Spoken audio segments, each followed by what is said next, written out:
창세기 13장에 기록된 이 말씀을 통해서 하나님께서 주시는 은혜를 우리가 함께 나누기를 원합니다. 이 창세기 13장에는 이 아브람과 조카 롯의 잘못된 선택에 대해서 기록을 하고 있습니다. 하나님 말씀에 순종하되 온전히 순종하지 못할 때 우리는 그 선택에 대한 책임을 져야 합니다. 먼저 이 아브라함에 대한 잘못된 선택입니다. 하나님께서는 이 아브라함을 부르실 때 너는 고향과 친척과 아비 집을 떠나 내가 네게 보여줄 땅으로 가라라고 말씀을 하셨습니다. 아브라함은 하나님의 말씀을 듣고 고향을 떠나고 아버지 집을 떠났지만 조카 롯을 데리고 오게 됩니다. 처음 갈대우르를 떠날 때 롯을 데리고 온 것은 아마 두 가지 이유 때문일 겁니다. 하나는 자기 동생의 아들이니까 조카에 대한 연민과 사랑 때문이었을 겁니다. 또 하나의 이유가 있다면 이 아브라함이 아들이 없었기 때문에 자기 후사가 되게 하겠다는 욕심 때문에 롯을 데리고 왔을 것입니다. 그래서 창세기 12장 4절 말씀에 롯도 그와 함께 갔으며 라고 말씀을 합니다. 그러나 그것이 하나님의 뜻이 아니라면 롯을 보내야 하는 것입니다. 근데 이 아브라함은 롯을 보낼 기회가 있었지만 롯을 보내지 못했습니다. 갈대우르를 떠나 하란에 머물렀다가 아버지를 떠날 때 롯을 남겨두었어야 했습니다. 그런데 이 아브라함은 그렇게 하지 못했습니다. 기근이 와서 애굽에 내려가서 고생을 하고 왔을 때도 롯을 보낼 수 있었지만 결국 보내지 못했습니다. 그래서 오늘 창세기 13장 1절 말씀에 보시면 롯이 함께 했다고 계속해서 기록을 하고 있습니다. 아브라함이 애굽에서 그와 그의 아내와 모든 소유와 롯도 함께 네겝으로 올라가니 라고 말씀을 합니다. 여러분, 아브라함은 인간적인 사랑과 욕심으로 롯을 데리고 다녔지만 결국 롯 때문에 문제가 생기게 됩니다.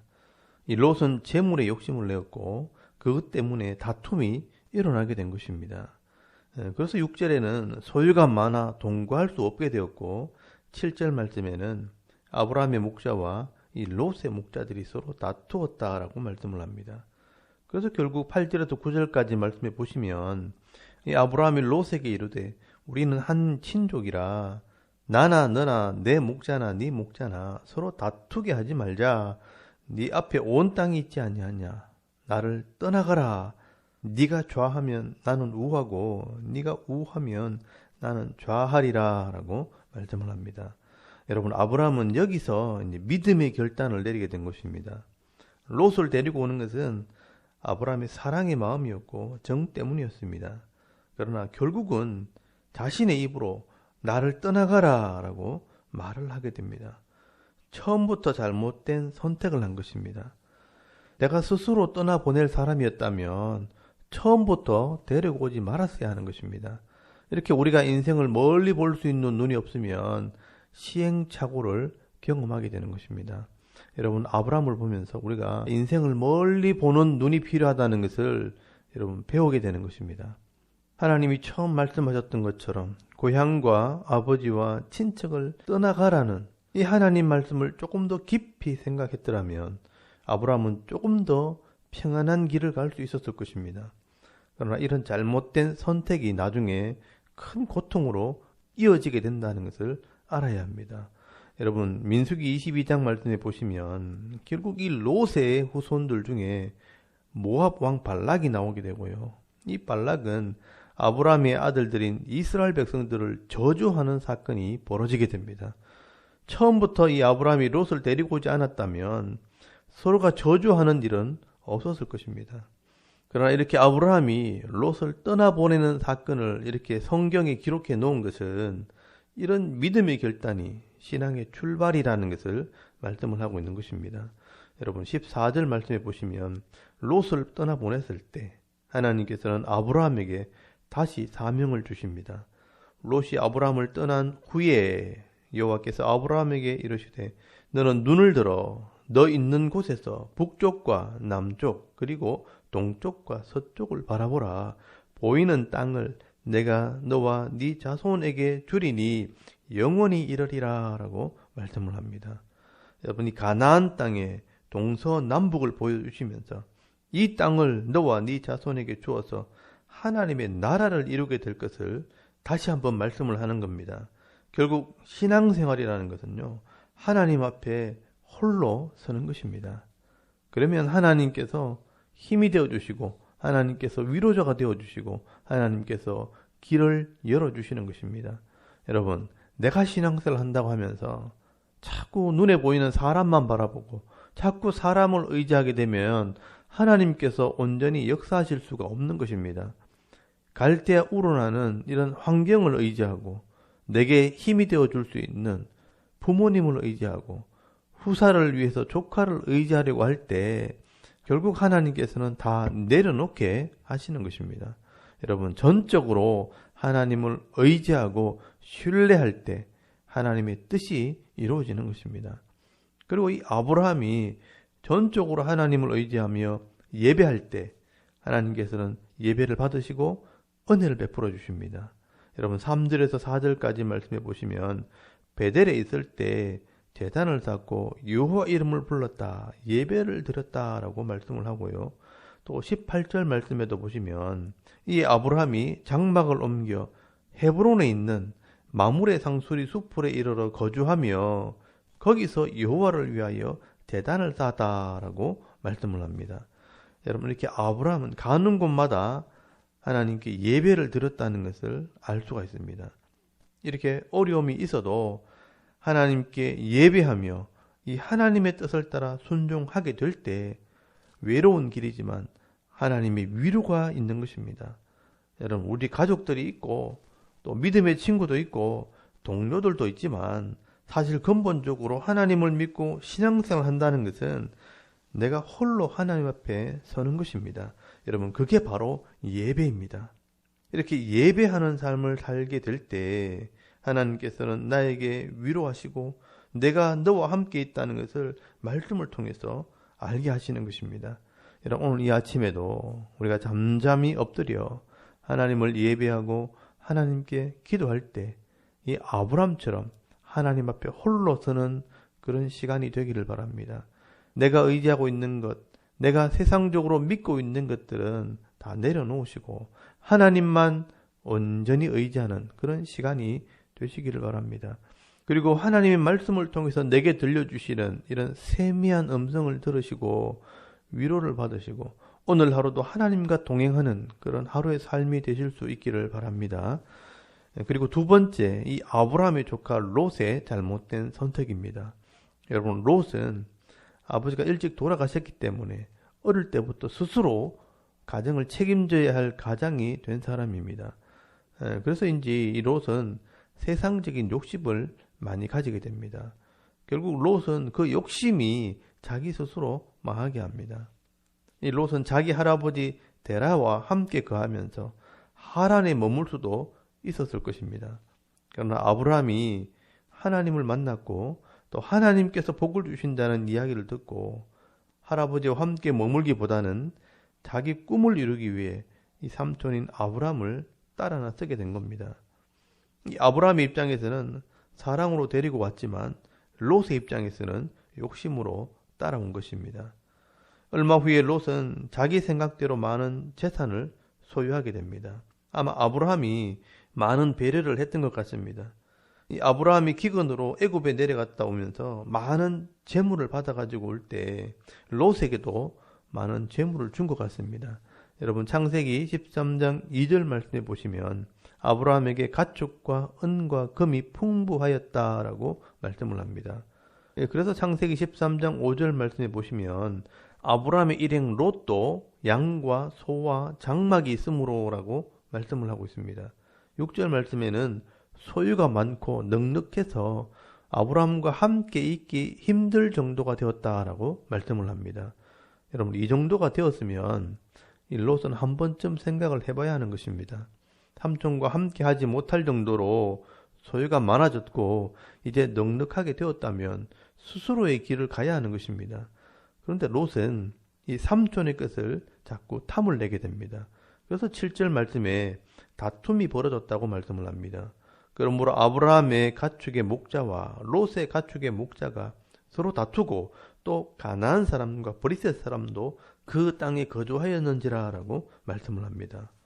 여러분, 그 땅의 원주민들, 이 가나안 사람과 브리셋 사람도 있고 또 아브라함의 목자들도 있다는 것은 서로 경쟁을 했다는 것입니다. 자기의 소와 양들에게 더 많은 풀을 먹이고 더 많은 이익을 남기기 위해서 경쟁을 했다는 것입니다. 그러면 롯이 먼저 이 삼촌인 아브라함을 찾아가서 그동안 돌봐주시고 지켜주신 것에 대해서 감사하고 다른 곳으로 이주하는 것이 맞는 것입니다. 그런데 이 아브라함이 먼저 나서서 그것도 양보를 할 때까지 지켜만 보고 있는 것입니다. 여러분, 9절 말씀에 이 아브라함이 네가 좌하면 내가 우하고 네가 우하면 내가 좌하리라 이렇게 말해도 사실 롯이 삼촌에게 삼촌이 먼저 우하면 내가 좌하고 삼촌이 먼저 우하면 내가 좌하겠습니다 라고 말해야 맞는 것입니다. 그런데 롯은 자기가 먼저 좋은 땅을 선택을 하게 됩니다. 그런데 이 롯이 선택한 그 땅이 어떤 땅이냐, 요즘 말로 하면 시골이 아닌 도시를 선택한 것입니다. 이제 목축이나 농사일을 접고 사업이나 한번 해볼랍니다 하고 이 소돔과 고모라라는 이 도시를 선택을 한 것입니다. 여러분 10절 말씀해 보시면요, 이에 롯이 눈을 들어 요단 지역을 바라본즉 소알까지 온 땅에 물이 넉넉하니 여호와께서 소돔과 고모라를 멸하시기 전이었으므로 여호와의 동산 같고 애굽 땅 같았더라라고 말씀을 합니다. 이 소돔과 고모라는 지역에는 소금이 많이 나는 도시였습니다. 이 고대 시대 소금은요, 금보다 더 귀한 것이었습니다. 그래서 엄청난 부를 누릴 수 있는 그런 곳이었습니다. 그리고 당시에는 심판을 받기 전이었기 때문에 요단 강물이 흘러왔기 때문에 풍성한 땅으로 보였다는 것입니다. 그런데 문제는 그곳이 우상과 음란과 향락이 있는 도시였다는 것입니다. 그래서 여러분 13절 말씀해 보시면 소돔 사람은 여호와 앞에 악하며 큰 죄인이었더라라고 말씀을 합니다. 여호와 앞에서 악하다는 것은 우상과 음란을 말하는 것입니다. 많은 돈을 가지고 있었기 때문에 향락을 추구하고 또 그 재물을 지키기 위해 신을 찾았지만 하나님을 알지 못하니 우상을 섬기고 엄행을 행하는 삶을 살았던 것입니다. 롯은 믿음으로 선택한 것이 아니라 욕심으로 이 소돔과 고모라를 선택한 것입니다. 그래서 결국 이 롯은 데리고 들어갔던 모든 사람들이 하나님에 대한 지식과 믿음을 다 버리고 세상의 죄의 문화 속에서 타락의 길을 가게 되는 것입니다.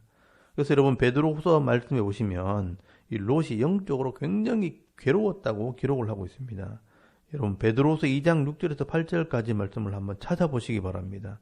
베드로후서 2장 6절에서 8절까지 말씀해 보시면 소돔과 고모라 성을 멸망하기로 정하여 제가 되게 하사 후세에 경건하지 아니할 자들에게 본을 삼으셨으며 무법한 자들의 음란한 행실로 말미암아 고통당하는 의로운 롯을 건지셨으니 이는 이 의인이 그들 중에 거하여 날마다 저 불법한 행실을 보고 들으므로 그 의로운 심령이 상함이라 라고 말씀을 합니다.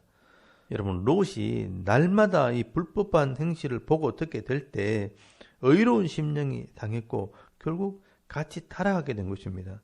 이 롯은 잘못된 선택을 한 것입니다. 하나님을 예배하고 하나님의 말씀을 따라 순종했던 이 아브라함과 전혀 다른 우상과 음란의 삶을 살게 될 때 결국 자기 식솔들을 다 잃어버리고요. 자기 자녀들도 음란한 삶에 무리들고 맙니다. 여러분 나중에 보시겠지만 이 소돔과 고모라 등이 심판을 받을 때 자기가 평생 모은 재산도 다 날려버리고요. 또 데리고 들어갔던 모든 종들과 식솔들도 다 잃어버리고 자기 아내도 중간에 소금 기둥이 되어버리고 두 딸만 겨우 데리고 나왔는데 그 두 딸마저 음란한 삶을 살게 되는 것입니다. 결국 처음 아브라함을 따라올 때처럼 자기 목숨만 겨우 살아남는 신세가 되어버린 것입니다. 여러분 롯은 믿음의 사람을 따라왔지만 세상의 욕심의 길을 가게 될 때 결국은 얻은 것 없이 시간만 허비하게 되는 것입니다. 그러므로 여러분 지혜자 솔로몬은 이야기를 합니다. 인생이라는 시간이 우리에게 주어졌지만 하나님을 바로 알고 하나님을 바로 믿지 못하면 헛되고 헛되며 헛되고 헛되니 모든 것이 헛된 인생이 될 뿐이라고 말씀을 하는 것입니다. 그래서 여러분 전도서 12장 13절 말씀에 보시면 우리의 인생의 본분은 하나님을 경외하는 것과 그의 명령을 지키는 것이라 라고 말씀을 합니다. 여러분 오늘도 이 아브라함이 온전하지 못한 순종 때문에 고통을 경험하고 또 이 롯의 이 잘못된 선택 때문에 시간을 허비하는 모습들을 보면서 인생의 지혜를 배울 수 있기를 바랍니다. 여러분 하나님께서 여호수아에게 말씀을 하십니다. 여호수아서 1장 8절 말씀해 보시면 이 율법책을 네 입에서 떠나지 말게 하며 주야로 그것을 묵상하며 그 안에 기록된 대로 다 지켜 행하라. 그리하면 네 길이 평탄하게 될 것이며 네가 형통하리라 라고 말씀을 합니다. 우리가 예수를 믿어도 내 인생 속에 있는 이 죄와 고통의 문제는 사실 없어지지 않습니다. 여전히 죄와 고통의 문제들이 있지만 하나님의 말씀의 기준을 따라 믿음으로 살게 되면 하나님께서는 그 속에서 형통한 삶, 평탄한 길을 가게 하겠다고 말씀을 하시는 것입니다. 여러분 우리가 하나님 말씀을 따라 살아갈 때 하나님께서 우리를 도우시기 때문에 세상에서 복을 받게 되어지는 것입니다. 여러분 이런 세상의 지식과 세상의 방법으로는 이 인생의 문제를 해결할 수 없습니다. 이런 하나님의 지혜와 말씀을 배우지 못하고 세상의 지식과 세상의 방법대로 살려고 하면 결국 아버지가 경험했던 실수와 고통을 아들이 똑같이 경험하게 되는 것입니다. 결국 한 번밖에 살지 못하는 인생을 허비하게 되는 것입니다. 아버지가 아무리 그렇게 하면 안 된다고 말해도 이런 하나님의 지혜와 지식이 없으면 자기 고집대로 살다가 똑같은 실수를 하고 나중에 똑같은 말을 자식들에게 하게 되는 것입니다. 그러나 여러분 하나님의 지혜와 지식을 배워 믿음의 길을 가게 될 때 하나님께서는 이 땅에서 형통한 자의 삶을 살게 하시겠다고 약속을 하고 있는 것입니다. 여러분 오늘도 우리에게 주어진 이 시간이 많지 않기 때문에 이 인생의 원리를 기록한 이 하나님 말씀을 잘 배우고 깨달아서 좋은 선택, 믿음의 선택을 하게 될 때 손해보지 않는 인생이 될 뿐 아니라 많은 사람들에게 유익을 주는 삶을 살아가는 오늘 저와 여러분의 이런 영적인 삶의 모습이 되실 수 있기를 주의 이름으로 축원합니다. 아멘. 우리 잠깐 기도드리겠습니다. 오늘도 복잡하고 이 바쁜 세상 속으로 들어갈 때 마음이 분주해지지 않게 하시고 하나님과 동행하는 하루가 되게 하옵소서. 또 나라와 민족과 섬기는 교회를 위해 기도하시고 여러분의 가정과 자녀들과 오늘 만날 사람들을 위해서 기도하고 오늘 하루 삶을 또 시작할 수 있길 바랍니다. 다 같이 우리 하나님께 한번 기도드리겠습니다. 살아계신 하나님 은혜를 감사합니다. 오늘도 이 아침에 하나님을 예배하게 하시고